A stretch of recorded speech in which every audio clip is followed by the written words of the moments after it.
क्या कुछ हुआ है बीते सत्र में अंतर्राष्ट्रीय बाजारों में और आज के कौन से महत्वपूर्ण ट्रिगर्स बताने के लिए मेरे सहयोगी दीपांशु मेरे साथ जुड़ चुके हैं। दीपांशु, मॉर्निंग। वैसे तो भारत के लिहाज से, हमारे लिहाज से बहुत महत्वपूर्ण है आज का दिन आरबीआई की मॉनेटरी पॉलिसी को देखते हुए, लेकिन क्या हो गया अमेरिकी और यूरोप के मार्केट्स में? संभलने के मूड में नहीं है। एक दिन एक रिलीफ रैली आई थी 6 दिन की गिरावट के बाद, कल परसों एक बाउंस बैक था।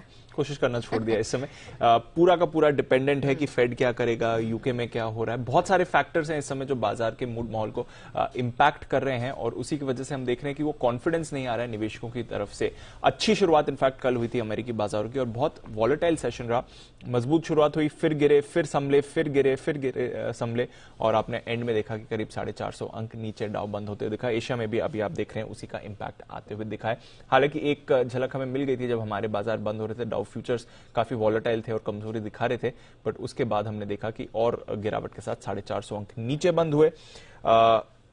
इंट्राडे में तो 29,000 के नीचे भी एक बार के लिए डाउ गया था। हालांकि टुवर्ड्स एंड करीब 250 अंकों की रिकवरी आपने देखी है क्लोजिंग लेवल के अगर आप बात करें तो।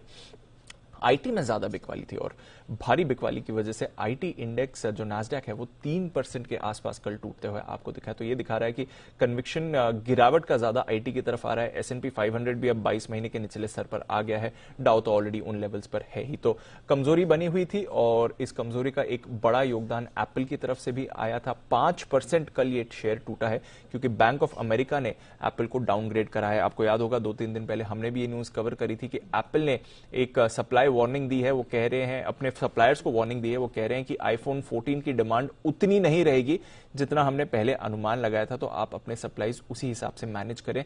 और इस वार्निंग को लेकर ही बैंक ऑफ अमेरिका ने एप्पल को डाउनग्रेड किया।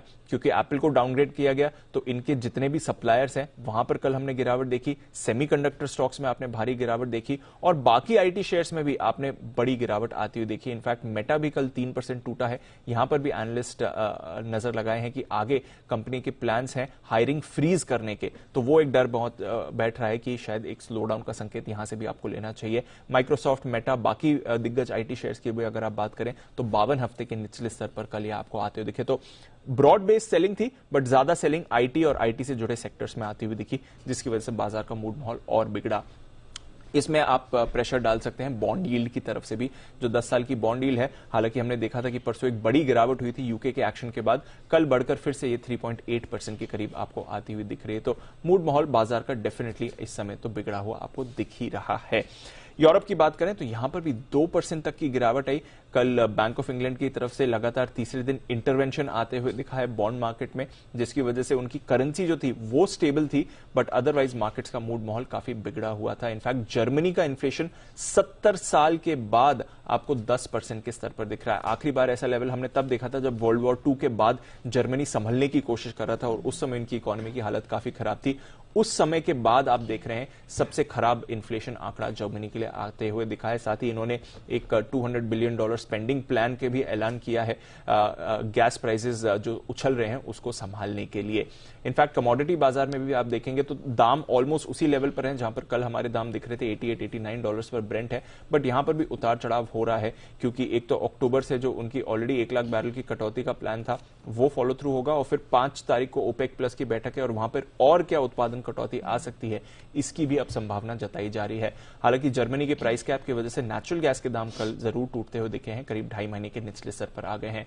गोल्ड सिल्वर ऑलमोस्ट दायरे में है, बट सबसे ज्यादा एक्शन आपने कल बेस मेटल्स में देखा है। सारे बेस मेटल्स में बड़ा उछाल आया है। एक तो डॉलर इंडेक्स के कूल ऑफ की वजह से वहां पर ऑफकोर्स सहारा मिल रहा है, but more importantly LME London metal exchange, दुनिया का सबसे बड़ा मेटल एक्सचेंज जो है, वो कह रहा है कि वो रूस से आने वाले एल्यूमिनियम, रूसाल जो रूस की कंपनी है, वहां से आने वाले एल्यूमिनियम पर रोक लगा सकता है और इसकी वजह से इंट्राडे में हमने 8.5% का उछाल एल्यूमिनियम में देखा। सबसे बड़ा एवर उछाल ये आपने आते हुए देखा है। तो बेस मेटल्स में एक्शन है, कमोडिटी पैक में थोड़ा एक्शन बना हुआ है। यूके पर ऑफकोर्स हमारी नजर है एंड ऑफकोर्स आज हमारी पॉलिसी भी है। उससे पहले ग्लोबल बाजार थोड़े कमजोर संकेत ही दे रहे हैं।